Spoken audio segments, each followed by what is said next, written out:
Somos do Grupo A e o objetivo desse vídeo é apresentar a história dos computadores, desde as primeiras tentativas, algumas vezes frustrantes pela falta de tecnologia da época, até os computadores atuais. Esse vídeo será apresentado por gerações. Serão mostradas as 6 gerações marcantes na área da computação.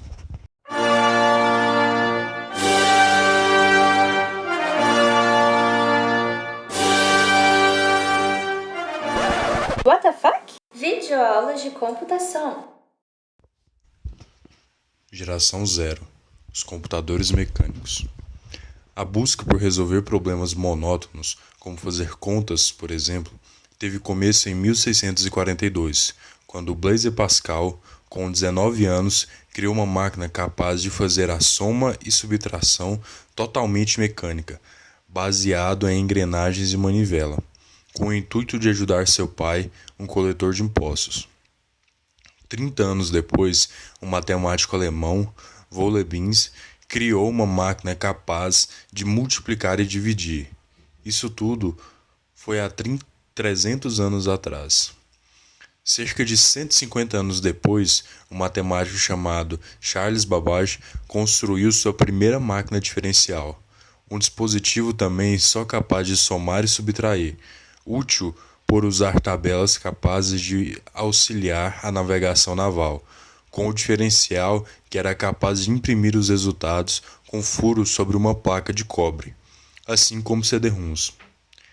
Babbage continuou sua pesquisa com computadores, porém com uma máquina analítica, que lhe custou uma fortuna familiar e outra fortuna de apoio do governo, além do tempo investido.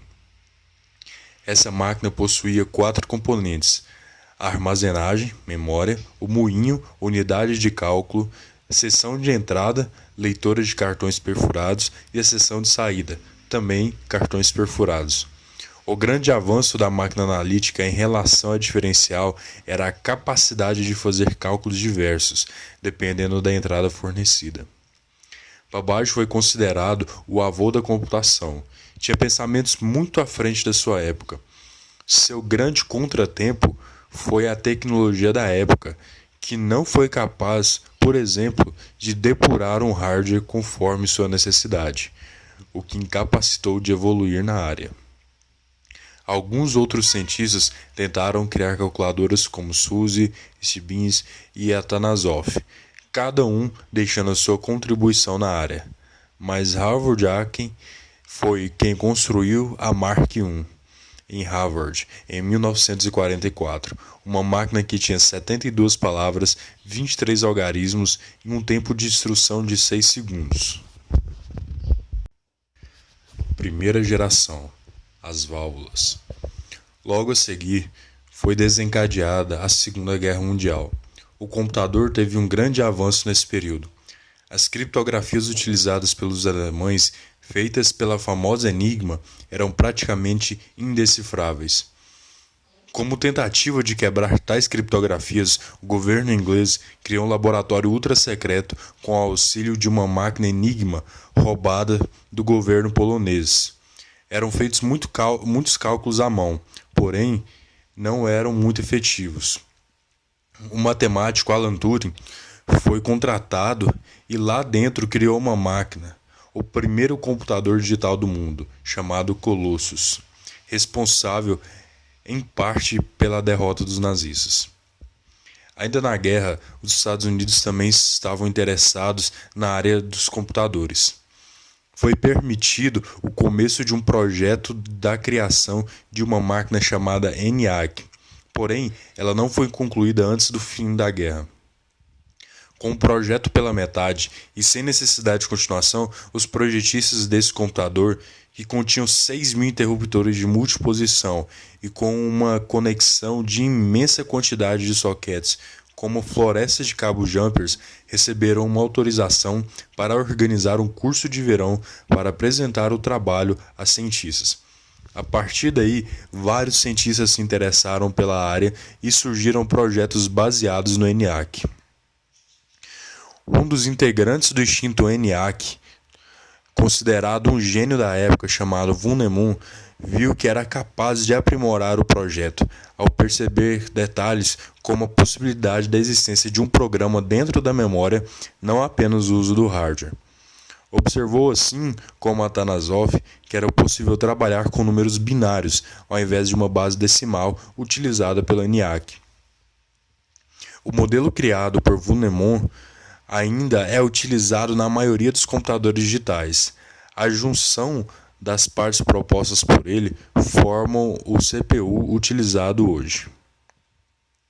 Enquanto isso, uma empresa chamada IBM, com um nicho de produção fora do ramo dos computadores, crescia, começando a se direcionar à computação ao fabricar seu primeiro computador, o 701, o primeiro de uma série responsável por dominar uma década no ramo da computação.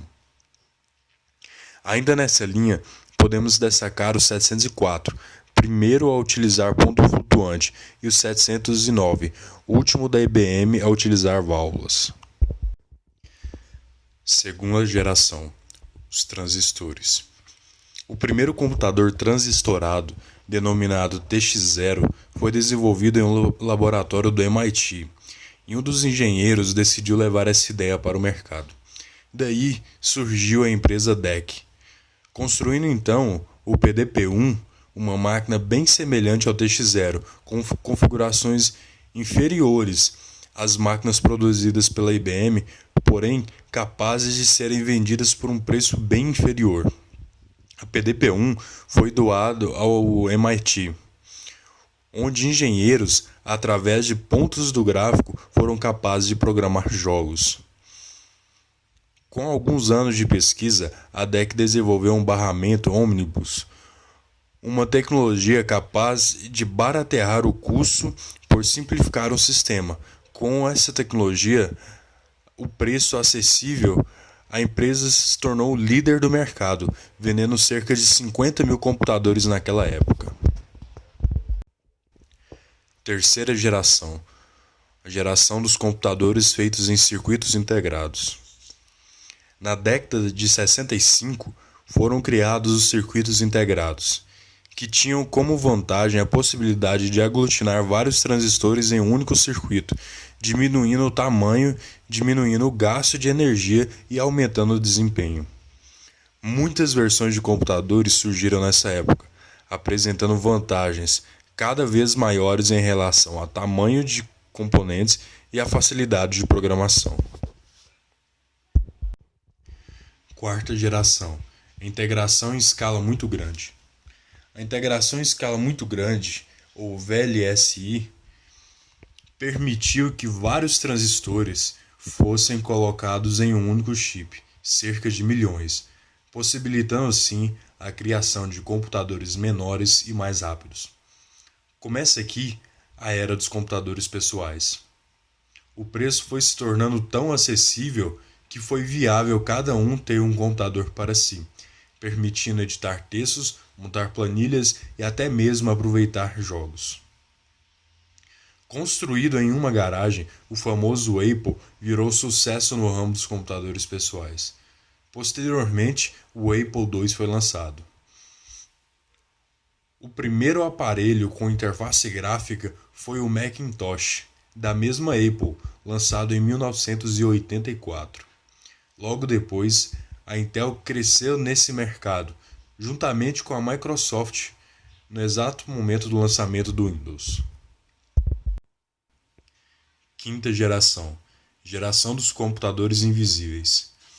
Essa geração se trata mais de um conceito sobre a utilização dos computadores do que um marco histórico sobre as suas características físicas. Esta se relaciona com o fato dos computadores estarem em todos os lugares com tanta frequência que passassem a ser invisíveis aos nossos olhos. Exemplos são os circuitos de computadores nos celulares, nos aparelhos de sons, televisores, carros, cartões de crédito, portões, chaves e aí por diante.